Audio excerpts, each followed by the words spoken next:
मेरा दिल करता था कि मैं अपनी जान ले लूं या फिर अपने पति को जान से मार दूं। जो तकलीफ उसने मुझे दी थी, अब मैं पागल हो चुकी थी। मेरा पति मेरी समझ से बाहर था। उसके दिमाग में क्या चल रहा था? अगर यह बात मुझे पहले समझ आ जाती तो शायद आज मेरी दिमागी हालत ऐसी नहीं होती। मुझसे पहली नज़र की मोहब्बत का दावेदार मेरा करोड़पति पति, मुझ पर लाखों खर्च करने वाला, घर में मुझसे जानवरों की तरह काम करवाता था और कहता ऐसी अनोखी मोहब्बत मैंने नहीं देखी थी। ना सिर्फ काम बल्कि रोज एक नया फैंसी जोड़ा पहनाना, फिर उस जोड़े का घर से गायब हो जाना। यह सब कुछ मेरी समझ तब आया जब मेरी जिंदगी बर्बाद हो चुकी थी। सब कुछ खत्म हो चुका था। कौन कह सकता था कि ऐसा सुलझा हुआ नौजवान अंदर से इतना घटिया और अजीब हो सकता है, जिसका मोहरा मैं बन चुकी थी और मुझे खबर भी न हुई। उस करोड़ों की जायदाद के पीछे मुझ जैसी आम सी देहाती लड़की का हाथ होगा, यह बात मुझे खुद भी मालूम नहीं थी। मेरा नाम रजनी है और मेरी उम्र लगभग 18 साल के करीब है। मेरे घर में एक मैं और मेरी माँ पापा के अलावा मेरा एक छोटा भाई था। हम गांव के सादा इंसान थे। पापा किसान था, हमारी अपनी ज़मीन थी जिस पर वह काश्तकारी करता और हमारा गुजर बसर हो जाता। मैंने कोई ख्वाब वगैरह देखने की आदत न डाली थी, लेकिन मैं इस बात से बेखबर थी कि मेरी ज़िंदगी में वह होने वाला है जिसका मैंने ख्वाब देखना तो दूर कभी सोचा भी ना था। आम दिनों की तरह आज भी मैं ज़मीन से ताज़ा सब्जी लेने के लिए घर से निकली थी, जब एक तेज़ रफ्तार गाड़ी मेरे पास से गुजरी और धूल उड़ाती दूर जाकर रुक गई। मैं चुप करके आगे बढ़ गई। तब एक नौजवान मेरे पास आया। उसने देखते ही मैंने फौरन अपने दुपट्टे से अपना चेहरा ढक रखा था, लेकिन शायद वो दिखने में कामयाब हो गया। इससे पहले कि मैं आगे बढ़ती वह अचानक मेरे सामने आया और बात करने लगा कि उसकी तेज़ रफ्तार की वजह से मुझ पर धूल मिट्टी उड़ी है। मैंने उसकी तरफ देखा और कहा, साहब, हम गांव वाले लोग हैं और हमारी रंगों में खून के साथ यह मिट्टी भी दौड़ती है। हमारा तो काम ही ऐसा है। आप फिक्र ना करो, मुझे बुरा नहीं लगा। इससे पहले कि मैं आगे बढ़ती, एक बार फिर वह मेरी तरफ देखने लगा और फिर मेरा शुक्रिया अदा करते हुए आगे निकल गया। मैं तो हैरान थी कि अजीब इंसान था, माफ़ी मांगने आया था और मुझे भी शुक्रिया कहकर चला गया। खैर, मैंने उसकी बातों पर ध्यान न दिया और जाकर सब्जी ली और फिर घर आकर आ गई। लेकिन आते हुए आम पड़ोस के सभी लोग मुझे काफ़ी हैरत से देख रहे थे। ना जाने कौन सी खबर उनको मिल गई थी जिसको यह सब मिर्च मसाला लगाकर बयान करने वाले थे और मुझे क्यों इस तरह से देख रहे थे। मैं इन्हीं सोचों में घर में दाखिल हुई तो घर का अजीब सा माहौल था। हर तरफ खामोशी सी छाई हुई थी। माँ पापा एक कोने में सर जोड़े बैठे हुए थे और ऐसा तभी होता था जब उनको कोई अहम बातचीत करना होती थी। मैंने भाई की तरफ हैरानी से देखी थी। जैसे ही मैं काम के से फ्री हुई, माँ ने इशारे से मुझे अपने कमरे में आने का कहा, जहाँ पापा पहले से ही मौजूद था। मुझे देखते ही पापा ने मेरे सर पर हाथ रखा और मुस्कुराकर बाहर चला गया। मैं हैरान परेशान माँ के बोलने का इंतजार करने लगी कि आखिर ऐसा भी कौन सी बात हो गई है जो सुबह से सब लोग ऐसे बर्ताव कर रहे हैं। माँ, क्या बात है? और फिर माँ कहने लगी, तेरी शादी की उम्र हो गई है। देखो लाडो, जब तेरी उम्र से भी मेरी उम्र कम थी तब मेरी शादी हो चुकी थी, लेकिन तू तो अब 18 साल की हो गई है। ऊपर वाले की करनी देख कि तेरी वजह से हम परेशान रहते थे कि इसका क्या होगा, और आज तो तेरी किस्मत ही खुल गई। माँ जो बोले जा रही थी वो मेरी समझ से बाहर था। माँ, क्यों पहेलियाँ बुझा रही हो? बता भी दो क्या हुआ है। माँ ने प्यार से मेरे सर पर हाथ फेरा और बोली कि तेरे लिए रिश्ता आया है। माँ, लेकिन इतनी जल्दी भी क्या है? मैं अपने घर को छोड़कर इतनी जल्दी नहीं जाना चाहती, इसलिए माँ को कह दिया, देख रजनी, अभी तो जानती नहीं है कि यह रिश्ता किसका आया है, इसलिए ऐसा बोल रही है। लड़का बहुत अमीर है, शहर में रहता है, तेरे पापा के जिगरी दोस्त का जानने वाला है। उसमें हमें लड़की की गारंटी दी है। उस लड़के को गांव की सादा सी लड़की से शादी करनी थी, वो भी कुंवारा। वो तो बस ऐसे ही आया हुआ था, लेकिन उसकी कहीं तुझ पर नज़र पड़ गई तो तुझे पसंद कर दिया, इसलिए तेरे पापा के दोस्त के साथ हमारे घर आ गया। देख तू हाँ कर दे, क्योंकि तेरे पापा और मुझे लड़का बहुत पसंद है। तेरे पापा के दोस्त ने हमें मुतमईन कर दिया है। माँ तो खुशी से निहाल थी और फिर ना करने के बावजूद भी अगले रोज़ सादगी से मुझे उस शहरी बाबू के साथ शादी में दे दिया गया।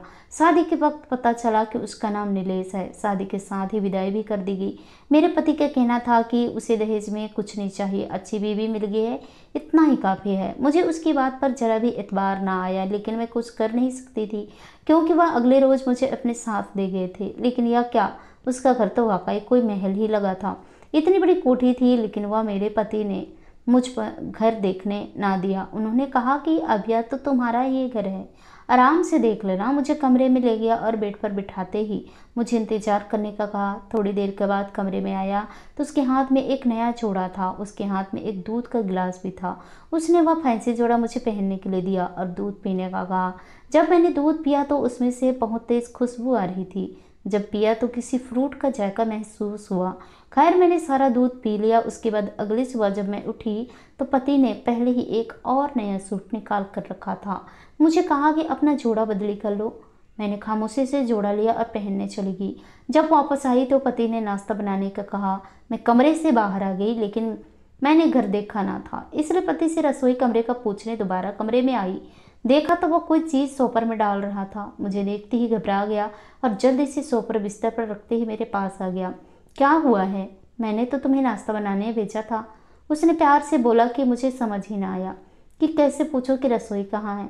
फिर मैंने कहा, वो दरअसल मुझे पता नहीं है कुछ भी, आप ही ने कहा कि कल घर दिखाऊंगा, इसलिए मैंने घबराकर जल्दी से उसे जवाब दिया, वो नाराज ही ना हो जाए। अरे तुम इतना घबरा क्यों रही हो, आओ मैं दिखा देता हूँ, अब यह घर तुम्हारा ही तो है। फिर उसने मुझे पूरा घर दिखाया। घर वाकई में बहुत प्यारा था। मैंने जल्दी से पराठे और अंडा बनाया था, साथ ही चाय बनाकर उनको बुलाने चली गई। वो मुझे देखते ही एकदम खड़े हुए। फिर हमने नाश्ता किया। इस दौरान वो काफ़ी बातें भी की कर चुके थे। तभी उन्होंने बताया कि मैंने उस दिन जब अपना चेहरा छुपाया था, मगर उन्होंने मुझे देख लिया था और पसंद भी कर लिया था। मेरे पति काफ़ी अच्छे साबित हुए थे। मेरे दिल में जितने भयानक शक उनको लेकर थे वो सब खत्म हो गए थे। वो रोज़ मेरे लिए नए नए कपड़े लाते, साथ में और भी चीज़ें लाते। आज तक मैंने एक बार पहना हुआ जोड़ा दोबारा नहीं देखा था। वह कहते थे कि तुम बहुत खास हो, इसलिए तुम्हारा साफ सुथरा रहना भी जरूरी है। मैं उनकी बातें और हरकतें देखकर मुस्कुराती रहती थी और खुद पर रस करने लगती कि कितना चाहने वाला पति मिला है। शाम को जब वह घर आए तो मुझे एक सॉपर में स्ट्रॉबेरी दी और साथ नया सूट भी पकड़ा दिया। आज पूरा दिन तुम ये स्ट्रॉबेरी खाओगे, इसे ख़त्म करोगे, ठीक है? यह तो बहुत सारी थी, मैं कैसे खा सकती थी, लेकिन फिर भी मैंने हाँ कर दी। थोड़ी थोड़ी देर बाद खाती रहोगी तो ख़त्म हो जाएगी। लेकिन सूट देखकर मैं हैरान हुई थी। अभी ही तो नहाकर सूट पहना है। कल भी तो आपने नया सूट ला कर दिया था। अभी जाओ, जाकर ये सूट पहनो, वो कल वाला जोड़ा है। मैं जो कहूँ तुम बस वैसे ही करो, तुम रोज़ नया जोड़ा पहनोगी, उन्होंने सख्ती से मुझे कहा था। मैं हैरान होती हुई वो जोड़ा लेकर बदली करने चली गई। जब बाहर आई तो पति ने पानी लाने को कहा। कमरे में पानी मौजूद था, लेकिन कहा कि बाहर से पानी लेकर आओ, ठंडा पानी पीना है मुझे। मैं खामोशी से चली गई, लेकिन मैं यही सोच रही थी कि वह इतनी अजीब हरकतें क्यों कर रहे थे। अगर एक सूट दोबारा पहन लिया तो क्या हो जाता था? पहले तो मैं 4-4 दिन एक ही सूट पहनती थी। अब क्या मसला है? क्या उनको मुझसे कोई बदबू आती है या कुछ और बात है? इन्हीं सोचों में जल्दी से पानी लेकर जैसे ही मैं कमरे में दाखिल हुई, पति जल्दी से मेरा वही जोड़ा जो मैंने उतार कर रखा था उसे लपेटकर एक सॉपर में डाल रहा था।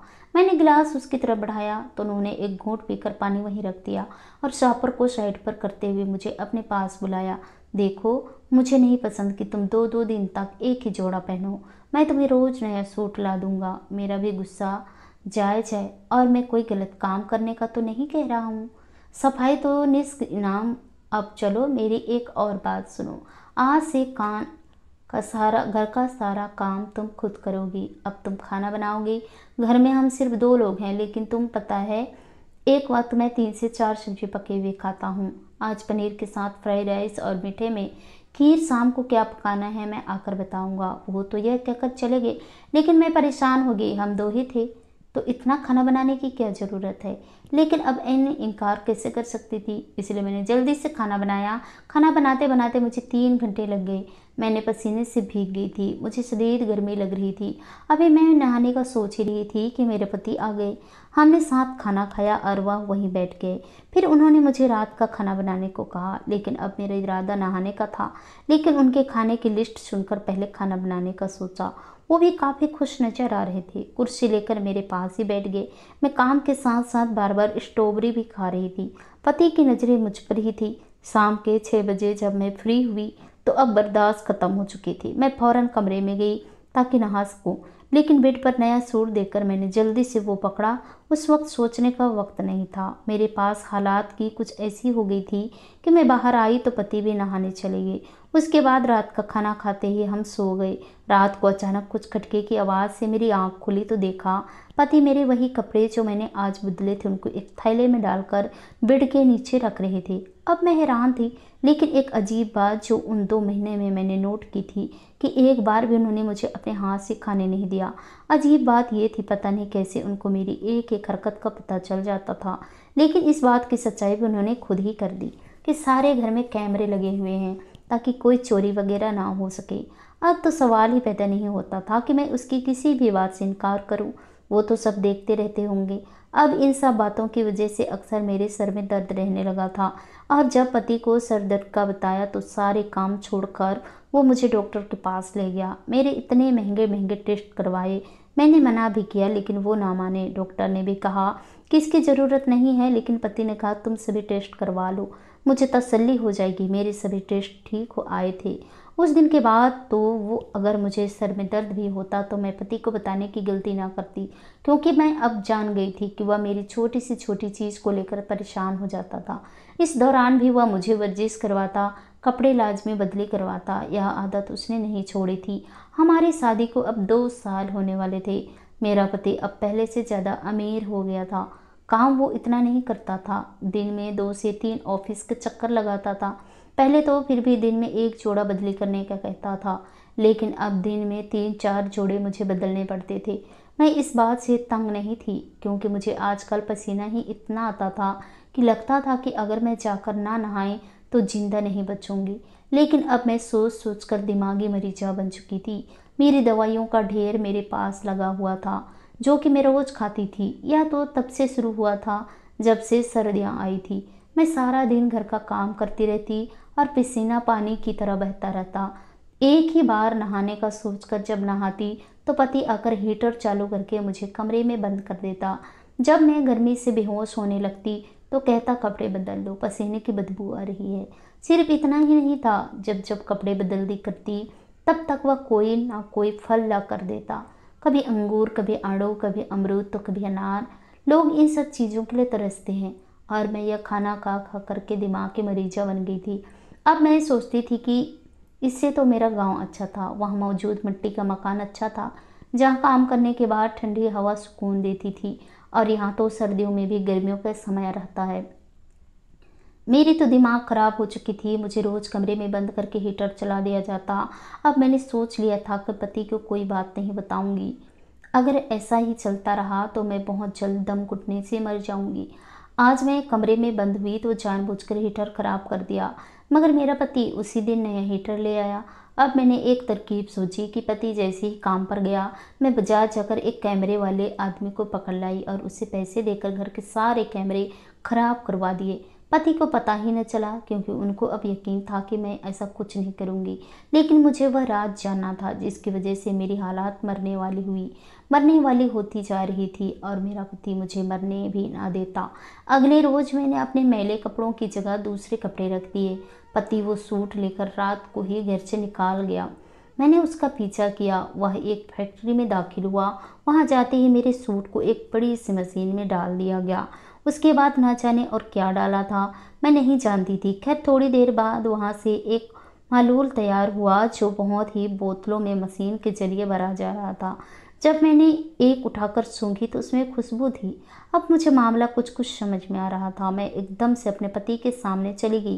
वो मुझे देखते ही घबरा गया। डांट कर वहाँ से भेजना चाहता था, क्योंकि वहाँ बहुत सारे मजदूर काम कर रहे थे, लेकिन मैं ना गई। उसे सच बताने का वरना उसे धमकी दी कि मैं उसे छोड़कर चली जाऊंगी या फिर अपनी जान ले लूंगी। यह सुनते ही पति परेशान हो गया। उसे उम्मीद नहीं थी कि मैं ऐसा कुछ कहूँगी। देखो रजनी, तुम मुझे छोड़कर ना जाना और मरने का सोचना भी मत। मैं तुम्हें सच बताता हूँ, तुम मेरे साथ अंदर कमरे में आओ। मेरे पति ने गिड़गिड़ाकर मुझसे दरख्वास्त की, लेकिन मैं ना मानी। बिल्कुल नहीं, यह सबके सामने ही बात होगी, वरना मैं अभी तुम्हें छोड़कर वहाँ चली जाऊंगी। तब मेरे पति ने उदास होकर बोलना शुरू कर दिया। सच तो यह है कि मैं तुमसे कभी भी शादी नहीं करना चाहता था। मैं अभी बहुत पैसा कमाना चाहता था। फिर मुझे इत्तेफाक से तू मिली। तुमसे मुझे एक अजीब सी खुशबू आई। हालांकि वह गर्मियों के दिन थे और तुम्हारे बदन में से पसीना आ रहा था।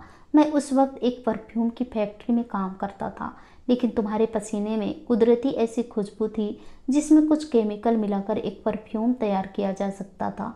तभी मैंने फैसला कर लिया कि तुमसे ही शादी करूंगा। फिर मैंने उस पर अमल भी किया। मैं रोज़ तुम्हें नए कपड़े पहनने को देता ताकि तुम्हें पसीना आए। उसके साथ तेज खुशबू वाले फल भी देता लेकर आता। मैं खुश था कि मेरा तजुर्बा कामयाब हुआ है। और फिर मेरे तजुर्बे से जो परफ्यूम बना था वो न सिर्फ वो यहाँ बल्कि इंटरनेशनल मार्केट में भी मकबूल हुआ, जिसकी वजह से मुझे कामयाबी मिलती चली गई और मैं एक परफ्यूम फैक्ट्री का मालिक बन गया। फिर सर्दी आ गई तो मेरे जहन में हीटर का ख्याल आया। जब सर्दी लगती तो मैं जानबूझकर तुम्हें कमरे में बंद कर देता। हर तरह से मेरा फ़ायदा हो रहा था और मैं बहुत खुश था। उस दिन तुम बीमार हुई तो मैं परेशान हो गया था। अगर तुम्हें कुछ हो गया होता तो मेरा सारा बिजनेस डूब जाएगा और मैं खुद औलाद नहीं होने दे रहा था। अगर बच्चा हो जाता तो तुम भी मसरूफ़ रहती, मैं काम ना करवा पाता। क्या पता बच्चे के बाद पसीने की खुशबू बदबू में बदल जाती। इसलिए मैं तुम्हें जूस में गर्भवती ना होने वाली दवा मिलाकर खिलाता रहा। और देखो आज हम बहुत अमीर हैं। अब दोनों मिलकर ऐश करेंगे। अपने पति की बातें सुनकर मेरा तो दिमाग चकरा गया था।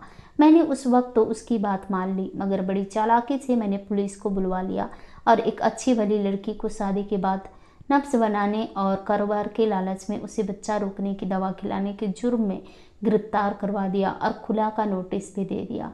इस सब का मैंने अपने माँ बाप को ही कसूरवार कहा था, क्योंकि उन्होंने उस वक्त 5 लाख लेकर मेरी शादी उस आदमी से की थी और यह बात मुझे अब पता चली थी।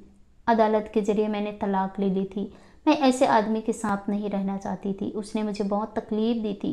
मेरे पति ने मेरी वजह से जितनी भी रकम कमाई थी अदालत के जरिए वह सब मुझे मिल गई थी। मेरा पति यह सदमा बर्दाश्त न कर सका और जेल में हार्ट अटैक आने की वजह से मौत हो गया। आज मैं आज़ादी से अपनी ज़िंदगी गुजार रही हूँ और अभी मेरा दूसरी शादी करने का कोई इरादा नहीं है। ऐसा करती हूँ दोस्तों, आप लोगों को ये कहानी पसंद आई होगी। कहानी पसंद आई तो कहानी को लाइक कीजिए, शेयर कीजिए, कमेंट कीजिए और ऐसी कहानी सुनने के लिए प्लीज़ हमारे चैनल को सब्सक्राइब जरूर कीजिए।